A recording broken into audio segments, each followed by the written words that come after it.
What's up? This is MC. Sa video to ay mag-share ako sa inyo ng puzzle na tingin ko ay talagang napakaganda, napakalupit.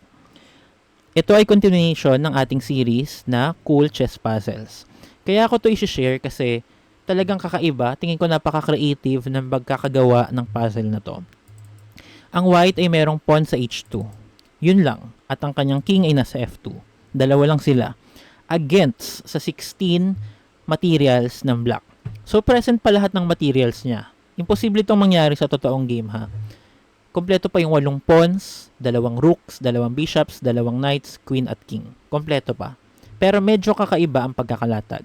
Yung kanya mga pawns ay nasa b2, b4, c2, c3, c4, c5, d3 at e2. Diba? Kakaiba. May quadruple pawn sa c-file. Kakaiba yun. Kanyang bishops ay nasa a3 at d1. Ang kanyang rooks ay nasa b3 at d2. Ang kanyang knights ay nasa e1 at b1. Ang kanyang queen ay nasa a2 at ang kanyang king ay nasa c1. Ang objective sa puzzle na to ay white to move and find the best continuation. Hindi ko alam kung yan rin yung eksaktong objective sa puzzle na to dahil shinare lang naman to ng aking tatay. Nakita niya tong puzzle na to sa Facebook at interesting to para sa kanya. Nung nakita ko rin interesting, trinay ko i-solve. Inabot yata ako ng 3 to 5 minutes. Hindi ito yung pinakamahirap na puzzle na nakita ko, pero isa to sa mga pinaka-interesting. Kaya naman gusto kong i-share sa inyo ang puzzle na to. Hindi ko sasabihin kung white to win ba or draw lang dahil sobrang daming material ng black. Kayo nang bahalang umalam. So, hanapin niyo talaga yung best na variation na mahahanap nyo. So, kung gusto nyo sagutan ng puzzle na to, ay i-pause nyo na ang video dahil ipapaliwanag ko na ang aking solution. So, mag-process of elimination muna tayo. Pero bago pala yon, unawain muna natin ang posisyon ng black. Notice na marami siyang materials, pero very limited lang ang kanyang legal moves. Una, yung queen sa e2. Wala itong gagalawan. Bukod sa e1. At bukod sa queen at sa knight naman sa e1 na pwede magpunta sa f3 or g2, wala nang ibang material ang black na pwedeng gumalaw. Unless hahayaan natin yung knight sa sa e1 na makatalon either sa f3 or g2. Dahil pag nangyari yon, magiging bakante yung e1 square para sa kanyang pawn at para makapromote. Tapos mabubuksan na rin yung linya ng bishop at ng kanyang rook. Bishop sa d1 at rook sa d2. At doon matatalo ang white kapag nakalabas yung mga materials ng black. So basically, hindi natin pwedeng hayaan yun mangyari. Hindi natin pwedeng hayaan na yung knight ay makatalon at yung pawn sa e2 ay makapuntang e1. Dito, ilan lang ang options ng white. Pwedeng igalaw niya yung pawn or igalaw niya yung king. So dapat dito, capturein natin yung knight sa e1. Pag nakatalon kasi yon, talo na tayo.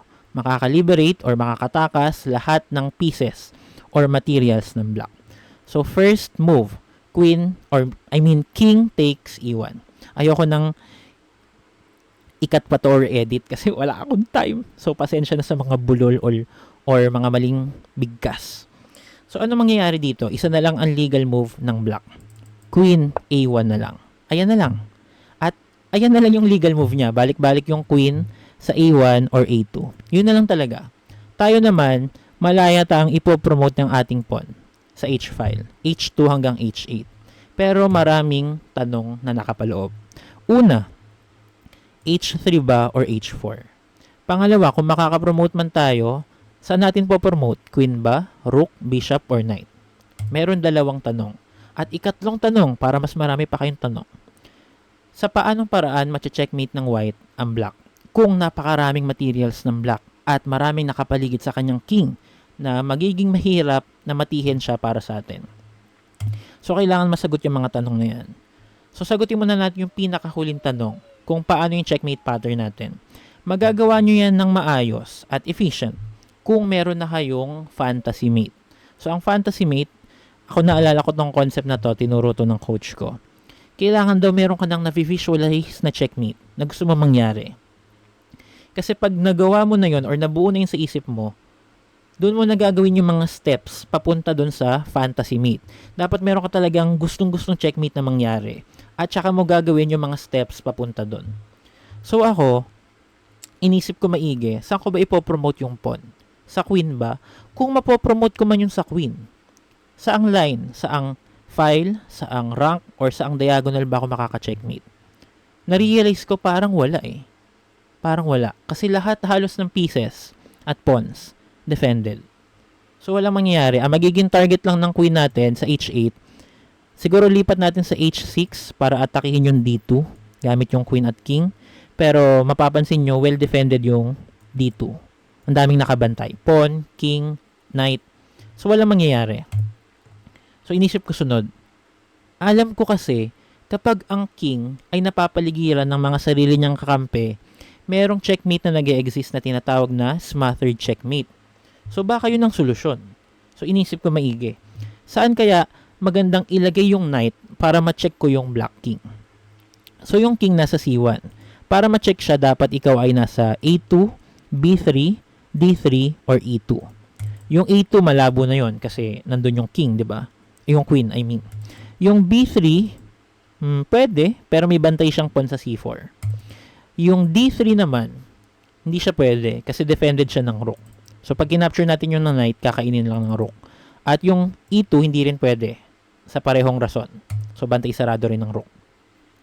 Meaning, ang pwede lang talaga b3. Pero paano yun? Guarded siya ng c4. Dito sa case na to, kaya siya naging posible kasi yung c4 naman, wala siyang bantay. So bago natin i-take yung b3, i-take muna natin yung c4. Pero bago rin natin i-take yung c4, dapat i-take muna natin yung c5. Kasi kung hindi natin yung i-take, meron siyang panggulong tempo. So mamaya mas maiintindihan nyo yung ibig sabihin niyan. Pakita muna natin yung sample line. Pero yun yung goal natin. Mag-promote dito sa h8 ng knight, kainin si c5, kainin si c4, and then i-threaten at kainin si b3. Yan ang plan. Syempre pag nag-promote tayo sa bishop at rook, edi sana nag-promote na lang tayo sa queen, di ba? So, knight lang talaga ang magical promotion dito. Ang problema lang, gagana kaya yung kinakalculate natin? O, sunod na tanong. Saan tayo pupush ng pawn? H3 ba muna or H4 na agad? Tignan natin yung H4 muna. Kasi parang mas mabilis to eh, di ba? Dalawang hakbang na agad para mas mabilis sa checkmate. Pero tignan natin. So, H4, Queen A2, H5, Queen A1, H6, Queen A2, H7, Queen A1, H8. Again, kapag Queen, walang mangyayari dyan. Wala akong linyang nakikita or material ng block na pwede nating makapture at ma-checkmate natin siya. So, pwede rin nating harvestin dito yung C4 at C5. Katulad dun sa variation na pinakita ko sa inyo. Kaya lang, wala rin mangyayari. Kung makain mo yon, ano naman? So, hindi mo pa rin naman maa-atake yung black king. Kaya, ang bukod tanging promotion na pwede ay knight promotion. So, knight, H8 equals knight. So, nag-promote tayo sa knight. So, siya dito ay magka-queen A2. Ang goal natin dito ay makapture si C5. At napakaraming paraan para gawin yan. So, magpapakita na lang ako ng isang paraan.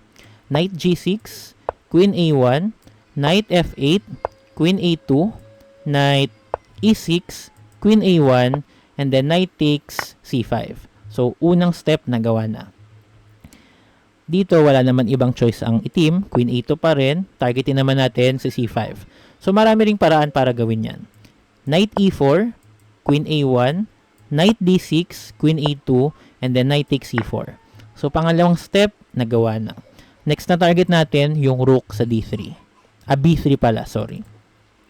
So, Queen A1, and then Knight to A5. Attacking the rook on B3. Pag na-capture natin yan, nang walang bantay, siya ay match-checkmate na natin. Knight takes B3, checkmate. Pero dito, may legal move ang black. The only legal move, Queen to A2. At nagkataon na nababantayan niya yung rook sa B3. So, hindi natin ito makakapture with checkmate kasi may bantay. Unfortunately, ang knight, hindi tulad ng rook, ng bishop at ng king, hindi nakakagawa ng waiting move. Dito kung pwede lang mag-pass ang white para turn na ng black, magpapass tayo para umilag yung queen niya and then makakain natin yung rook, checkmate. Pero kung pwede tayong mag-pass, edi magpapass na lang din siya. Edi walang nangyari, di ba no? Tabla lang. So, dito, hindi rin naman natin pwedeng gamitin yung king natin pang waiting move. Kasi pag inalis natin yan, makakapag A1 queen siya or kahit anong material, and then again makakatakas yung rook sa D2 at yung bishop sa D1. So basically tabla ang posisyon na to. Ang gusto natin kasi mangyari, makakapag knight A5 tayo nang yung queen niya nasa A2 na, para mapipilitan siyang mag queen A1, hindi niya na mababantayan si B3, kakainin natin, bam, checkmate. So pwede ba natin gawin yun? Kung wala tayong waiting move na pwedeng gawin. Balikan natin yung nangyari kanina ha. Meron tayong choice. Hindi tayong obligadong mag H4. Pwede tayong mag H3. At ito ang game changer. Dahil maiiba ang tempo. Babaligtad, papabor sa atin. O papakita lang natin H3, Queen A2, H4, Queen A1, H5, Queen A2, H6, Queen A1, H7, Queen A2. Grabe, nakakaingat. H8, Knight. O, tingnan natin kung parehong-pareho ba to ha. Queen A1, Knight F7. I mean, yung pinili ko kasi kanina nung ina-analyze ko, Knight F7. So, Knight G6, Queen A2, Knight F8, Queen A1, Knight D7, Queen A2, pero kung E6 yun, okay lang din. Knight takes C5, basta ma-take si C5. Queen A1, Knight E4, Queen A2, Knight D6, Queen A1, Knight takes C4, Queen A2. Halos katulad lang to ng kanina. May onti lang difference. Knight A5. Ang difference kanina, nung nag-Knight A5 tayo, yung queen niya nasa A1, tapos lumipat sa A2. Nabantayan yung rook na inaatake natin sa B3 para maka-checkmate. Ngayon nga lang, yung queen niya nasa A2 na at turn niya para mag-move. So wala naman siyang ibang legal move, Queen A1 lang. Meaning hindi na binabantayan ng queen yung rook sa B3 at pwede na itong kainin with checkmate. So tingin ko napakaswabe, napakaangas, napaka-astig ng puzzle na to, kaya i-share ko to sa inyo. At hopefully ay may natutunan kayo or at least nag-enjoy sa puzzle na to. Again, this is MC, always saying, think more often. Thanks for watching and see you in my other videos. Bye-bye!